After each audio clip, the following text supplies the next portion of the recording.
Yeah. Yeah. I just had a couple questions. I mean, I'm a Christian brother. And so I do like to evangelize. I like to share the gospel with people. And I got invited by one of my friends. He was a Muslim. He was trying to get me to come on and ask some questions for you, to you. Right, sure. So you want to ask me questions? Yeah. Or you want to evangelize to me? Which one is it? No, I just want to ask questions. Sure. The main question is essentially, why do you believe that Islam is true?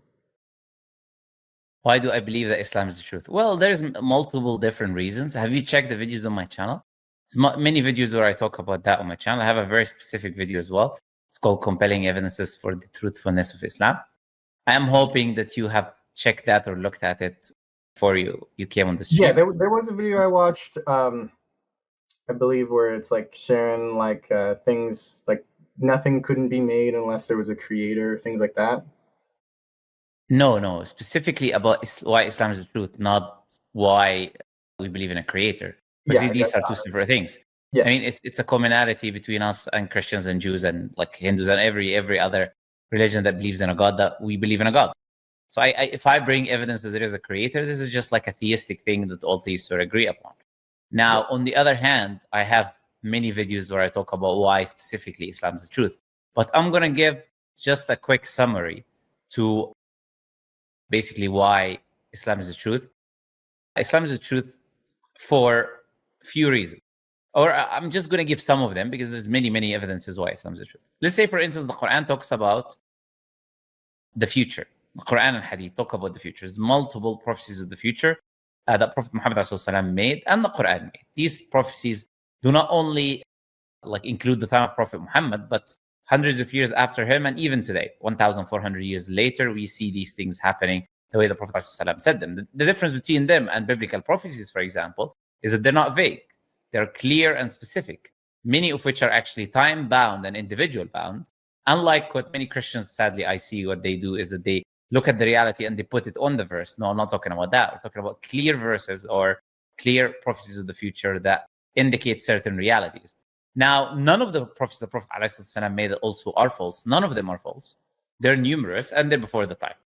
So that's one example of why Islam is the truth. Another example is the Quran itself. Its miraculous nature. Its challenge of inimitability. Nobody can bring a scripture like the Quran. Nobody can imitate it. That challenge was there for 1,400 years and remains until today. And you don't have to be a Muslim to undergo this channel. There's Arabic-speaking Jews, Arabic-speaking Christians, Arabic-speaking atheists, and Arabic-speaking professors in Oxford. And those people, none of them have been able to produce something like the Quran, imitate it, or bring a chapter like it or a scripture like it. Also, the Quran's description of the world, things that are created, natural phenomena. Quran's description of mountains, the sky, stars, the galaxy, the universe, essentially things which we are, I would say, learning today to keep up with the Quranic knowledge. So it's not the other way around. It's that what we're learning today is trying to keep up with the Quranic knowledge. Yeah, another example is history in the Quran. There's many things that are mentioned in the Quran, historical realities and facts that are not mentioned in previous scriptures, for instance, not mentioned in the Bible, not mentioned in Jewish scripture, and the Prophet couldn't have accessed them for various reasons. For instance, we couldn't read hieroglyphics at the time. The information was in temples which was buried under the sand. It was in languages which was dead at the time of the Prophet ﷺ. He couldn't speak it. So the Quran has many information about the past like this. The life of the Prophet ﷺ, as an example, if you are a believer in God, in this case, we're talking about evidences for Islam, so we're talking about that God already exists. We're assuming the existence of God. Yes. So looking at the life of the Prophet ﷺ, you are unable to essentially bring any alternative other than the fact that he was a messenger of God if you study his life. So if you study his life and you look at, okay, what was the possible reasons why he wouldn't have been a messenger of God? So if you exhaust all of these options, you will have no option except to accept the reality that he was a messenger of God. There's no other alternative rational option, is the claim that I'm making, basically. The systems of Islam that Islam brings up, for example, of how to live your life, of how to do dealings, whether it is with interest, with buying and selling and contracts and politics, everything together cannot come from a man, a Bedouin Arab who lived 1,400 years ago. It cannot come from him, essentially, if you study these systems that Islam offers. So these are many reasons. Like I said, there's many, many reasons. And each of these types of reasons will have explanations and examples to give. So I'm just giving different types, and each type will have different. Like we talk about prophecies, there's tens, for example, of prophecies that you can produce. Talk about histories, multiple examples we can give. Talk about the Quran talking about certain things in the natural world. There's tens of examples that can be given. So I'm just giving different, categories of evidences, and all of these are why Islam is the truth without a shadow of a doubt. Okay. So I wrote down just a couple of these things. So prophecy. Then you said the Quran is perfected and it can't be replicated, and then you're saying that imitated, strong not evidence. Imitated. Yeah. Okay, imitated. Yeah, it can't be imitated. Because replicated is writing the same thing, right? Like you want to copy it word for word. I mean, that anybody can do that. But we're talking about imitating the Quranic stylistic. Yes. But anyway, sorry, go ahead. It's an important correction. That's why I said it. Yeah. Yeah, no, it's perfect. Thank you for that. Then you also said that you can't deny like Muhammad is a prophet. Like it's undeniable that he's. No, I said if you study the Prophet's life, okay, and you try to exhaust the options, he was a messenger of God or he wasn't a messenger of God, you can only come to one rational conclusion that he was a messenger of God. Basically, you cannot bring an alternative. If you tell me he wasn't a messenger of God, you will not be able to offer a rational explanation. That's the claim I'm making, basically. Okay. Well, so for prophecy, we have prophecy in the Bible as well. Like Jesus would be sold for 30 pieces of silver. He would be betrayed by a close friend. Okay. You want me to comment on these prophecies? Because I don't consider what you said as a prophecy. Okay, well, go ahead. Oh, can you present the verse that you said about the pieces of silver?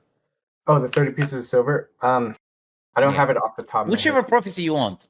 Yeah, whichever prophecy. I'm going to show you basically why I'm rejecting what you're presenting as prophecies that they're not actually. They don't withstand reasoning if you actually criticize them. Okay, let's see. So there's a prophecy here. It's Zechariah 11:12 and 11:13. Can you read it for us? Yeah. I'll open this up. Okay, so Zechariah 12 says, "And I said unto them, if ye think good, give me my price, and if not, forbear. So they weighed for my price 30 pieces of silver. And the Lord said unto me, cast it unto the potter a goodly price, that I was priced at of them. And I took the 30 pieces of silver and cast them to the potter in the house of the Lord." So. Okay. So this seems to me that Zechariah is talking about. You see the heading, 2 shepherds, and it's talking about buying and selling something. This is what it seems to me. So how is this a prophecy? So it's pointing to the fact that Jesus Christ would be sold for 30 pieces of silver. And how did you come to that conclusion? Where does the verse that talks about buying and selling sheep in Zechariah, a prophecy about Jesus being bought and sold, how did you make that connection? Let's see here. Yeah, I mean, I don't have that. It's right off the top of my head here, but no, that's the whole reason I asked you. That is the thing. When I talked about prophecies, I highlighted something when I was speaking. I said, unlike what Christians do, which read something into the text. I don't know if you noticed me saying that or not, but I said it for a reason. Because Christians don't really have any clear prophecies of Jesus. Nothing you can present that can actually and I challenge you, bring me even one prophecy, one clear prophecy about Jesus. You're not going to be able to present it rationally. The minute I criticize it, you're going to realize that you are like essentially presenting something which has nothing to do with reality. So, well, there's another one here, Isaiah 7:14, that says that Jesus would be born of a virgin. So it says, "Therefore the Lord himself shall give you a sign. Behold, a virgin shall conceive and bear a son, and shall call his name Immanuel." Sure. Perfect. Okay, I love that. So can you show me where is Jesus called Immanuel? Who did his mother or anyone ever in the New Testament call Jesus Immanuel? I want one person. we don't call him Immanuel. Immanuel. No. The verse says he shall be called Immanuel. If I say you will have a son and he will be called Lucas, but nobody calls him Lucas, then we're talking about two different people here. Okay. So Immanuel is more like a title because it just means the Lord is with us. No, it's not. And my name, Muhammad, means the praised one. It doesn't mean it's not a name. Just because a name has a meaning, it doesn't remove the fact that it's a name. I mean, I know this is how Christians try to escape the idea, but most of the Hebrew names and the names of prophets have meaning. That doesn't mean anything. Just because a name has a meaning, it doesn't mean it's not a name. Are there people today called Immanuel, or do we say that it's not the name because? Oh, well, of course, Emmanuel yeah, of course. Yeah, of course. So it's a name. That's not how we interpret it, though. We recognize it to be that. Well, it's not about interpreting. If you present a prophecy, you say, here's a prophecy. The conditions of the prophecy are two: born of a virgin, called Immanuel. Okay, now we need someone who fits that prophecy, being born of a virgin and called Immanuel. Is there someone who is fitting that prophecy so far? No.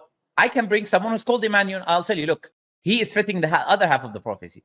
You have someone who's fitting half of the prophecy about being born of a virgin. I have someone who fits the other half, called Immanuel. We need someone that fits the two criteria of the prophecy. Otherwise, you are misrepresenting the prophecy. Do you have other prophecies? I'm happy to hear. Just bring me one prophecy about Jesus, just one. So there's another one here.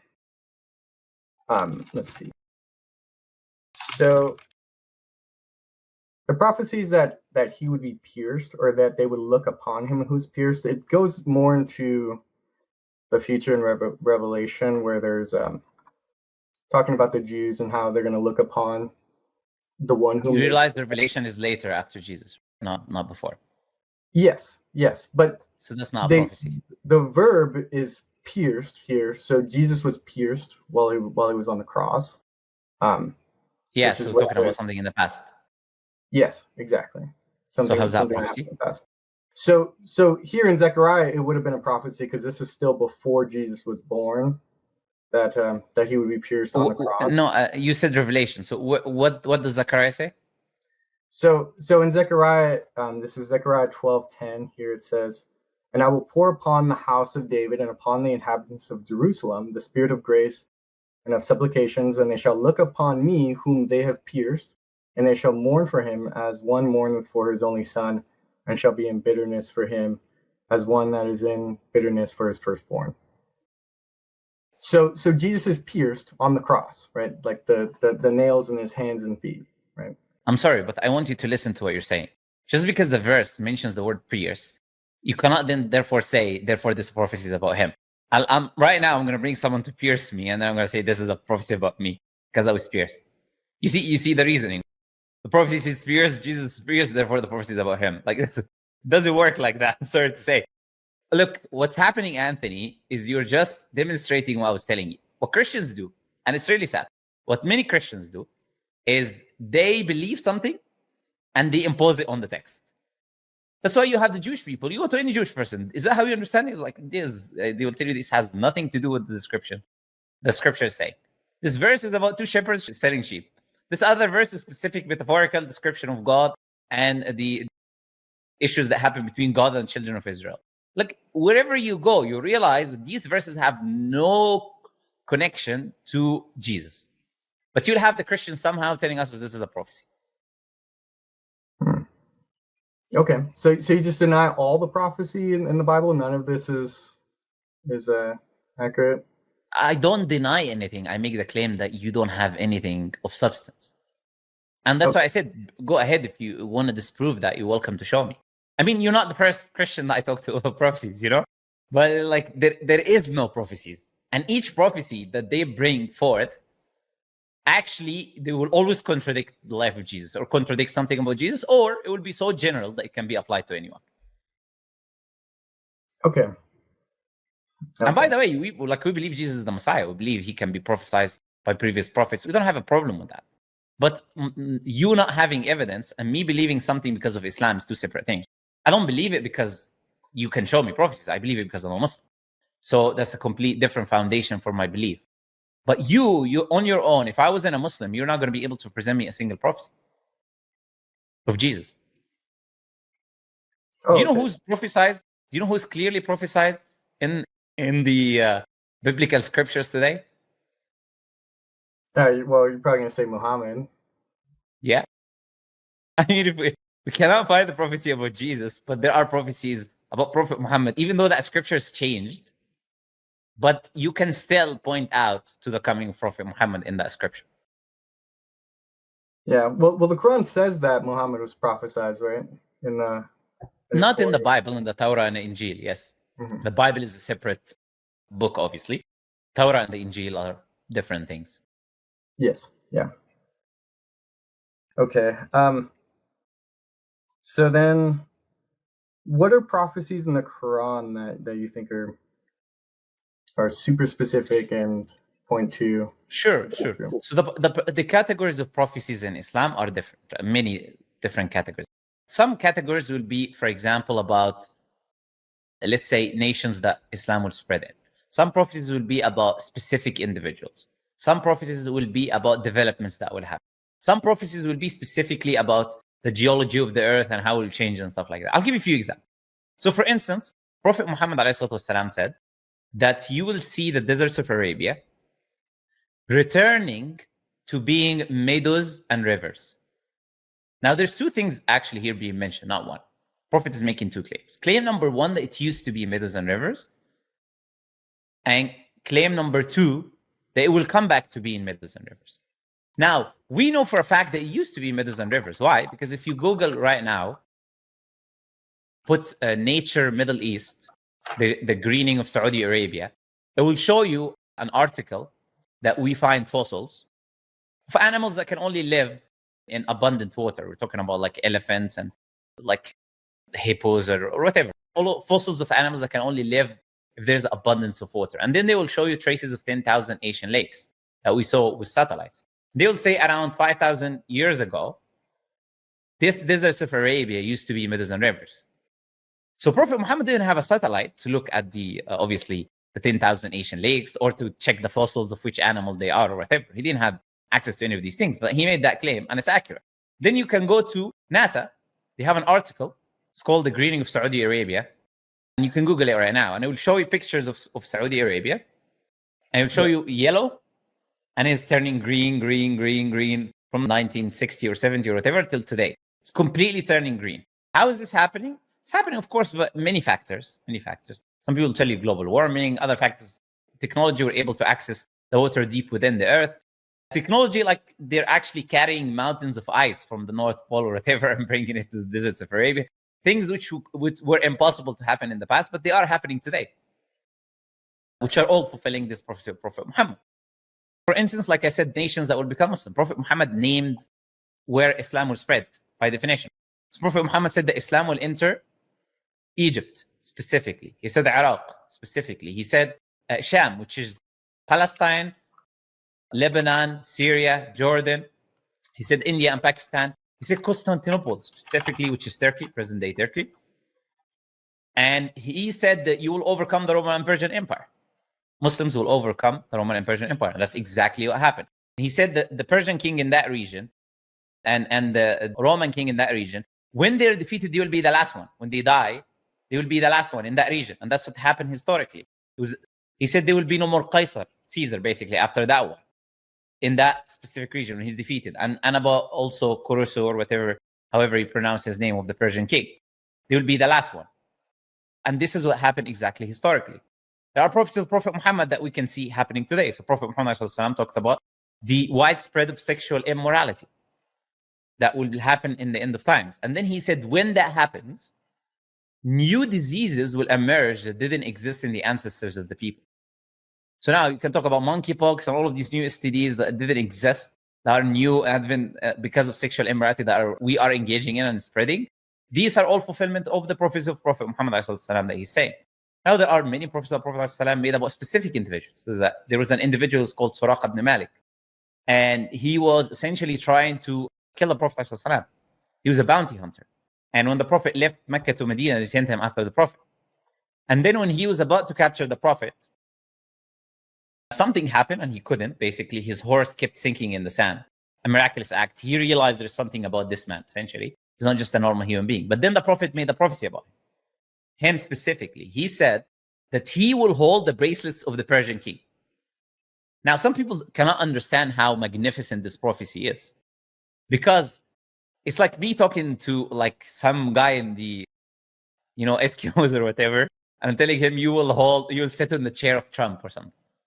The Persian king was the strongest man on earth at the time, right? And this is just a Bedouin bounty hunter in the deserts of Arabia. And the Prophet is telling him you'll hold those bracelets in your hand. And that exactly happened the way the Prophet ﷺ foretold it. Now, that Suraqa ibn Malik, he became a Muslim. He fought with Muslims. Prophet ﷺ passed away. He didn't die. He could have died of diseases, could have died in any of the battle. He remained alive. The first caliph of Islam, Abu Bakr as-Siddiq, took the leadership, and he remained alive. He fought with the Muslims, nothing. Then the second caliph of Islam, Umar al-Khattab, his time came, and Muslims conquered Persia. And then the bracelets was given to him, and he wore the bracelets or held the bracelets in his hand, as the Prophet ﷺ foretold that he will.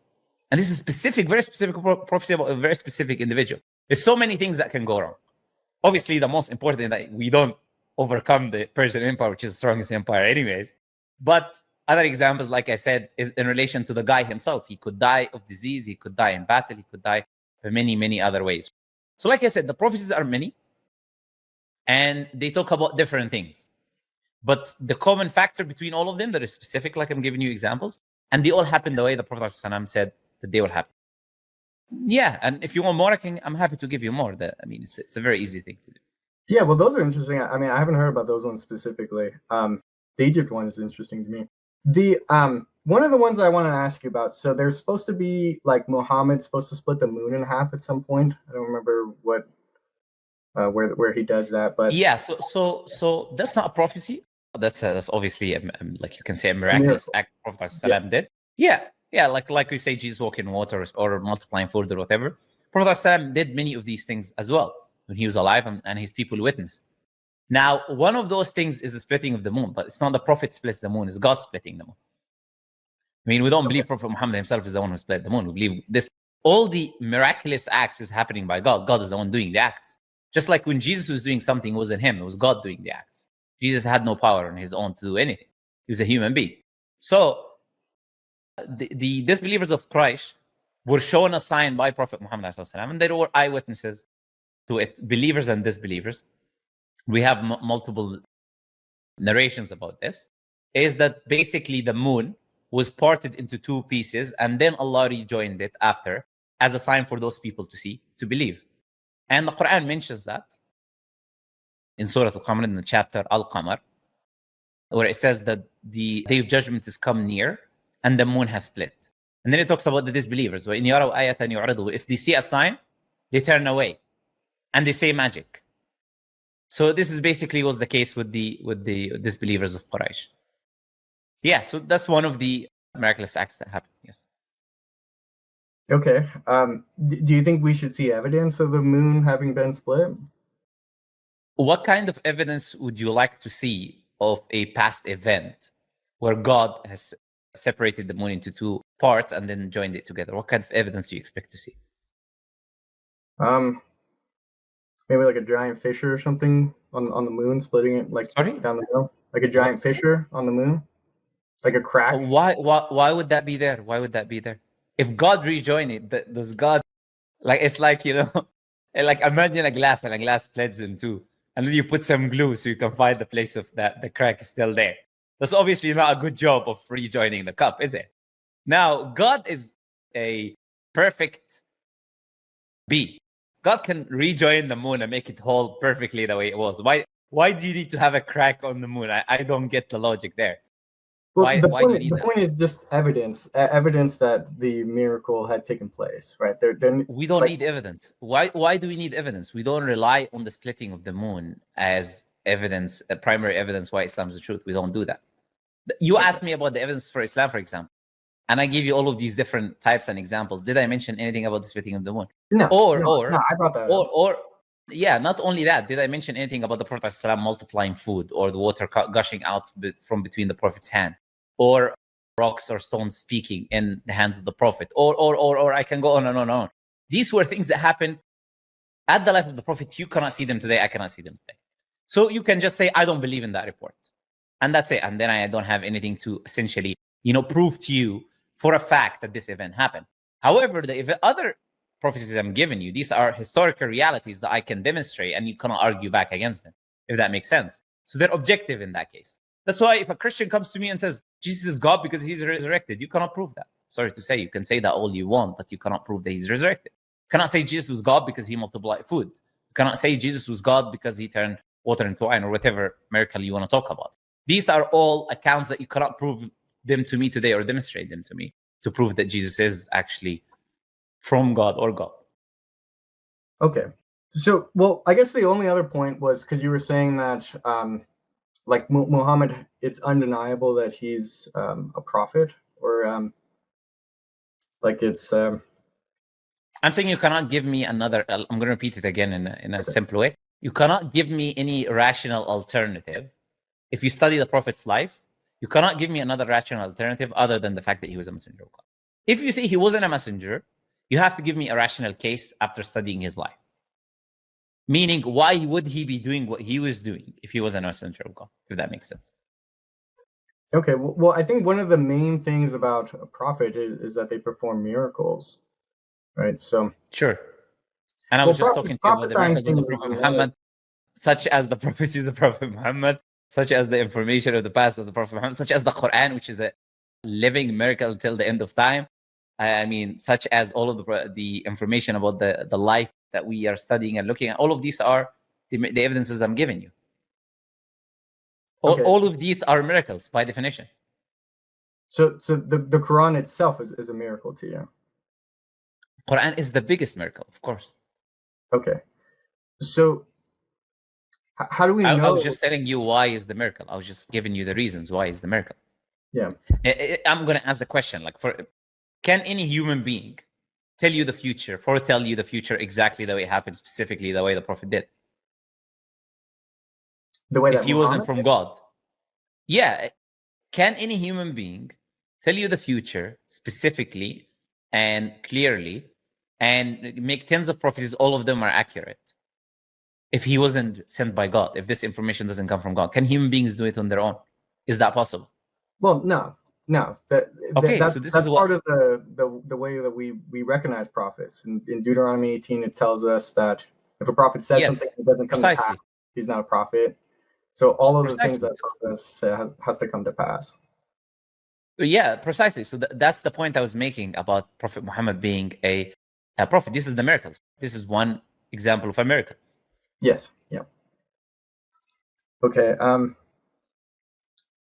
What was I going to say? I had another question for you. But evidence does not only need to be a miracle. So that's the claim I was making.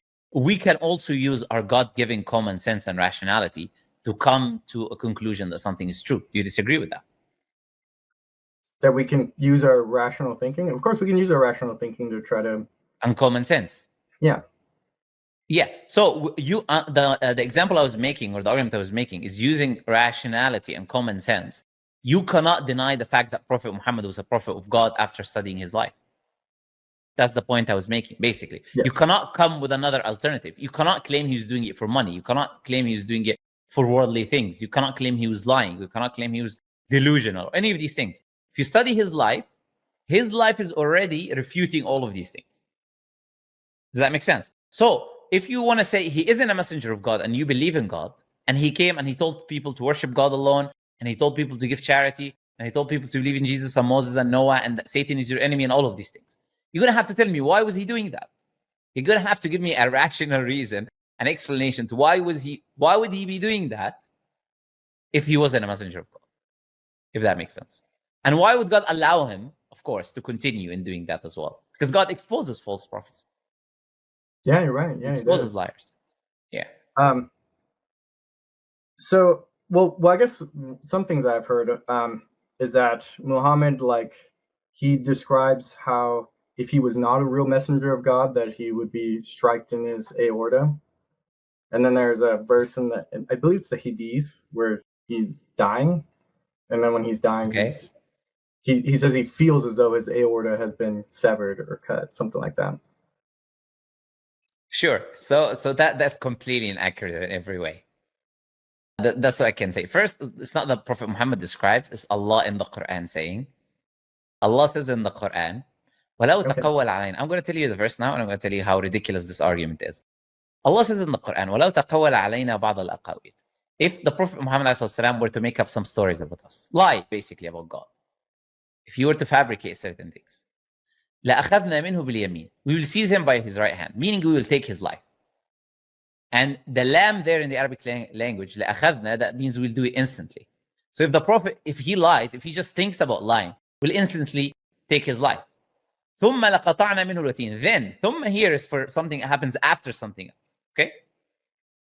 That's very important here, because the verse is giving us an order of two things. First, God will take his life, then God will cut his aorta. Okay? Not God will cut his aorta, then take his life. No. The verse says, ثُمَّ, which is for order here. That one thing will happen after another. And it's called الترتيب مع التراخي. That something will happen after a while from another thing. Okay? So what will happen instantly? That God will take his life. The second thing that will happen, God will cut his wateen. The word used in the Quran is what? Wateen. ثُمَّ لَقَطَعْنَا مِنْهُ الْوَتِينَ. Okay? And then Allah says, none of you can basically prevent us from doing that. Basically, no one can stop God if God wanted to do that. Okay? So here is the argument.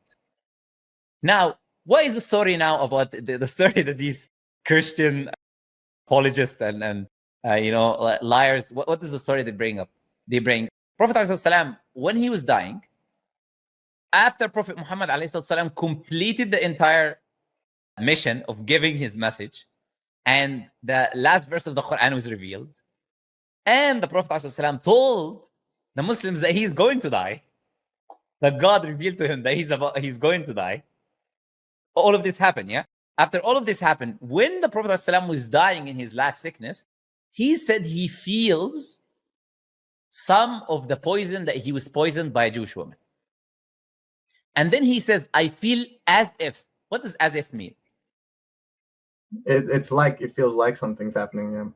It's does not it mean that, accurate depiction. Does it mean that something is happening? Does that mean that thing is happening? Okay. No. So then he said, as if my abhar, which is not the wateen, these are two different veins, are being separate. So he doesn't not say the same vein, he says a different one, but he doesn't only not say a different one, but he also says that as if is being separate. He doesn't say it is being separate, he says as if it's being separate. Okay? Then the Prophet refers to that poison. Do you know what that poison is? That poison happened to the Prophet ﷺ in the year of Khaybar. So that was, let's say, 7 AH. So let's say 3 to 4 years before the death of the Prophet.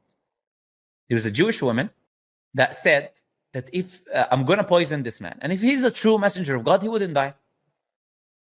Okay? So she came and she brought food with poison. Prophet ﷺ was there and his companion was there. His companion ate and he died instantly. Because it's poison.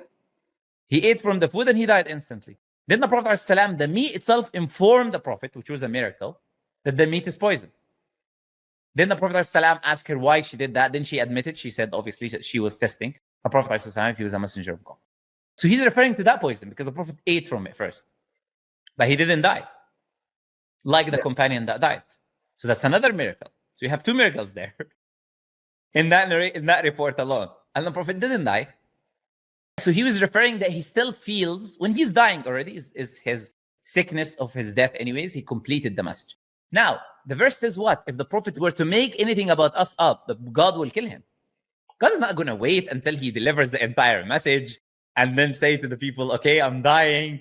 And the last verse of the Quran is revealed. That you see how ridiculous the argument is when you break it down, basically, the argument that these people are making. It's all you need to do is just to read.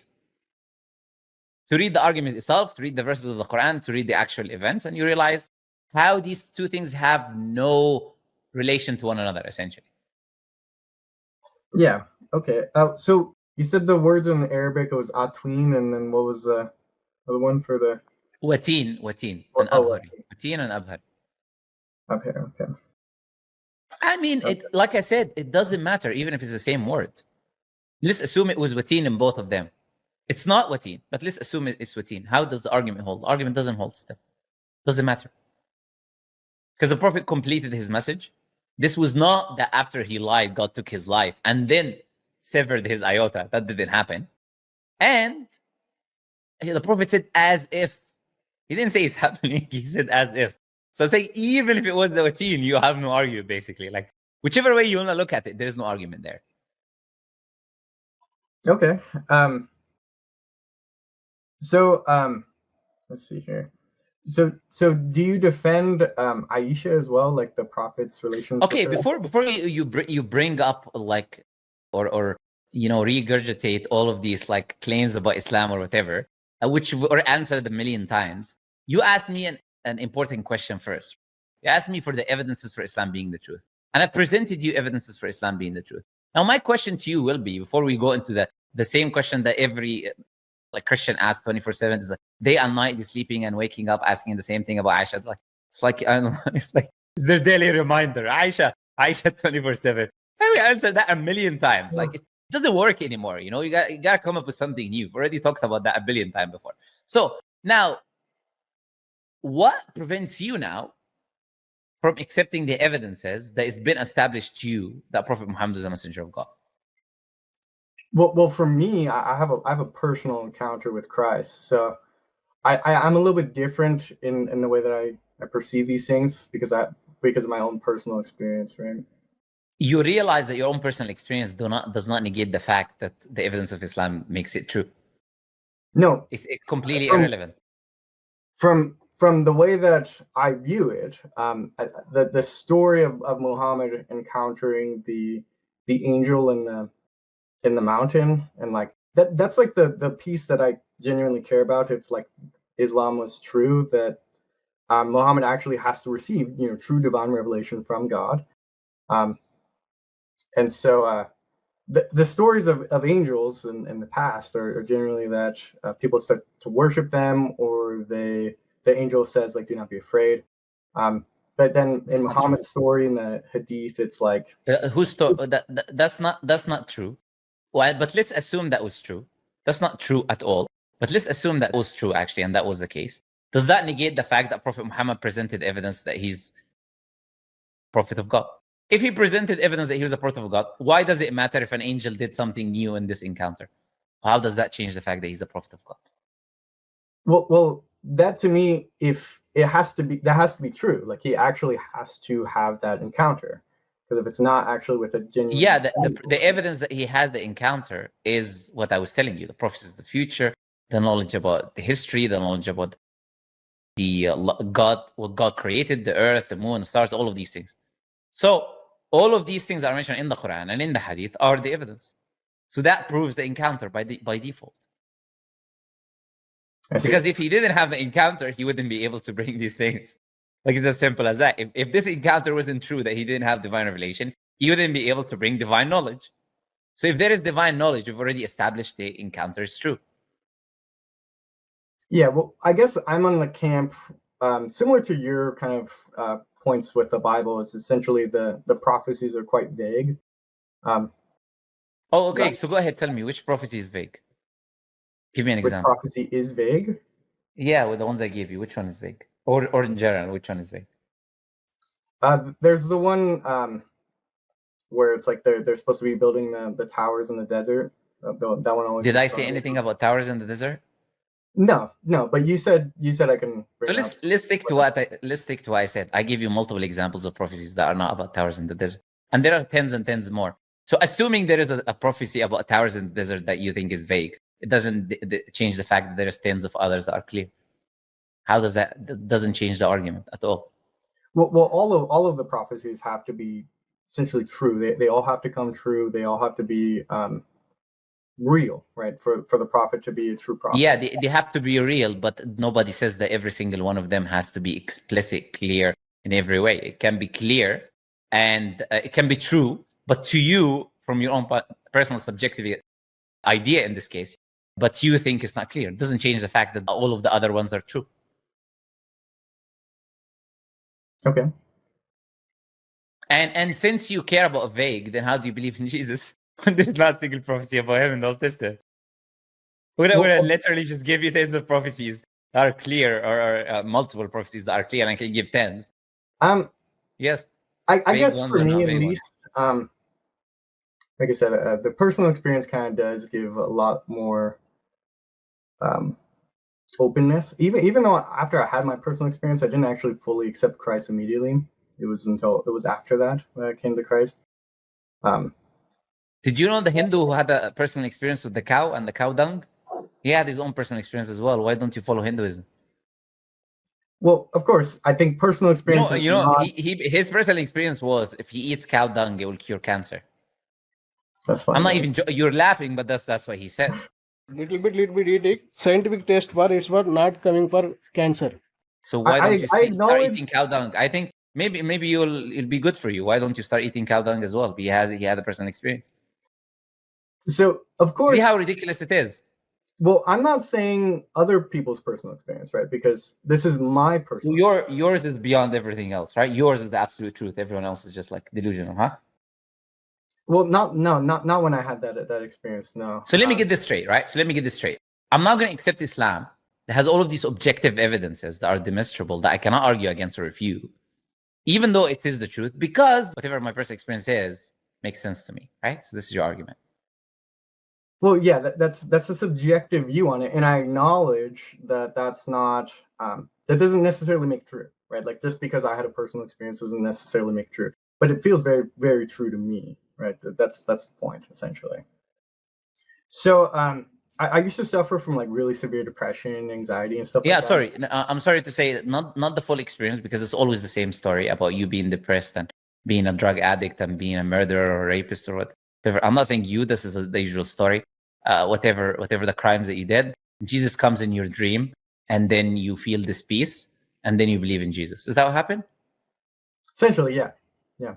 Thank you. So I don't know you, I never met you in my life, but you guys need a new script, because you always repeat the same script, and for some reason, like you really need a new script because it doesn't work anymore. You know, look, I have a good imagination. If you guys need me, I'll write you like some nice script, like about a new way of like how you came to the truth, other than the usual kind of story, right?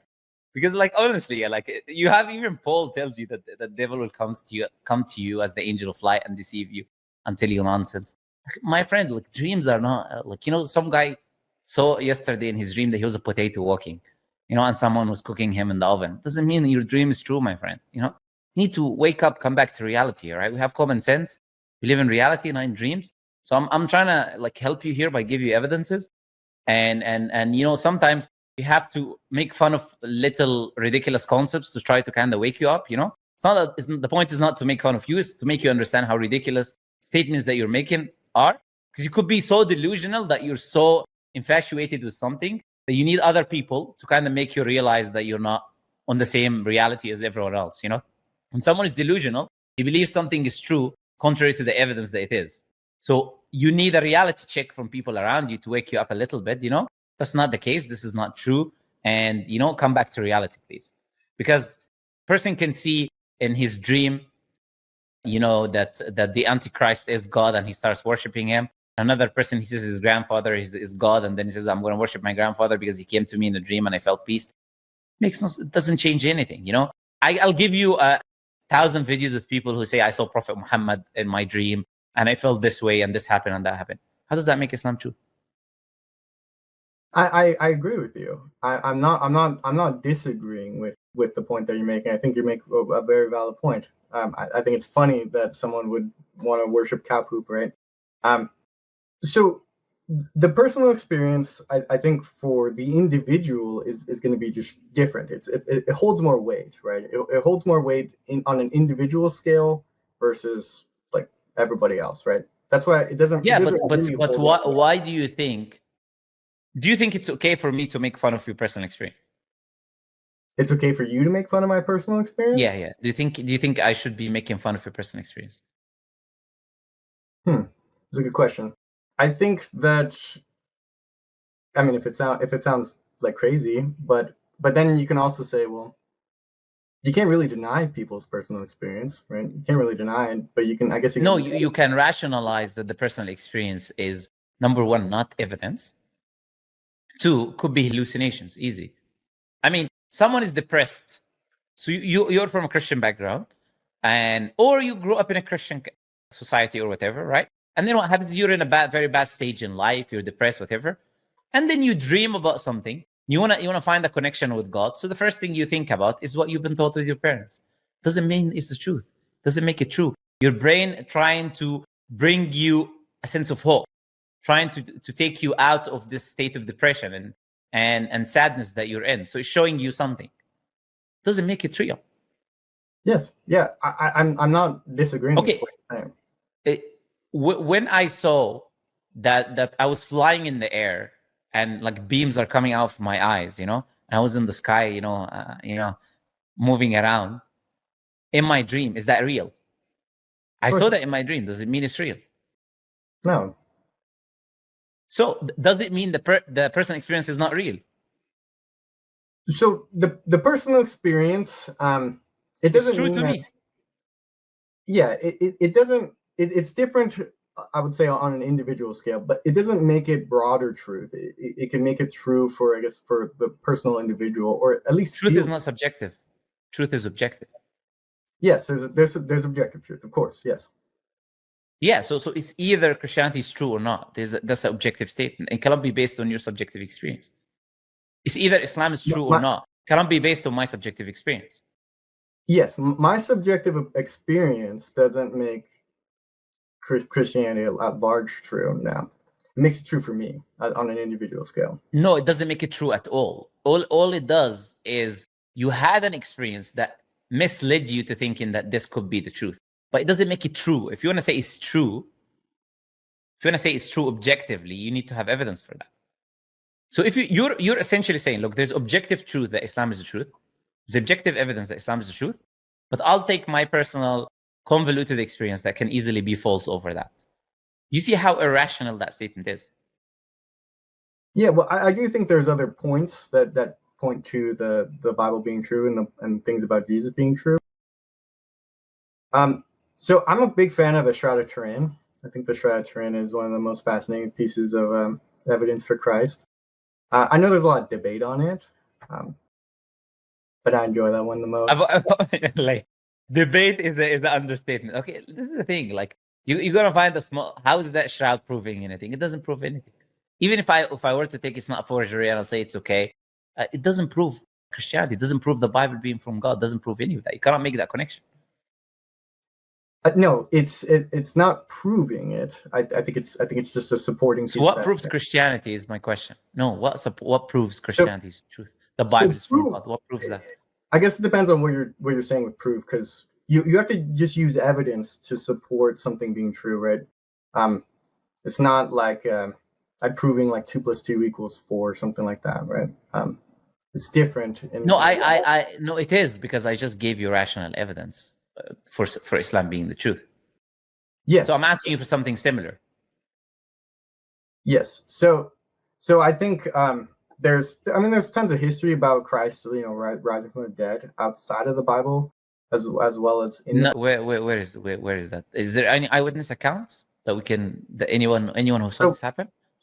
We're not getting eyewitness accounts. We're getting accounts like from Tacitus or Josephus, of people who were recording. Do you know that claiming to see? Yeah. So like Tacitus and Josephus, their earliest manuscripts of their writings is like the 9th century. So 900 years later, we have a manuscript of attributed writings to Josephus and Tacitus, writing what people were saying. How does that prove anything? Well, it's supporting evidence, right? No, I'm not asking you. It's not supporting anything, because even like I said, it's not historically reliable. And even if it was, assuming a man resurrected, God resurrected a man, like he resurrected Lazarus, doesn't mean Christianity is the truth. So the claim Jesus could resurrect, but God resurrected Jesus. That could be true, and at the same time, your entire book is false. Both of them can be true. So it's not supporting evidence in any way, shape, or form, because just the fact that he's resurrected doesn't mean anything, if you even have evidence for it, which you don't.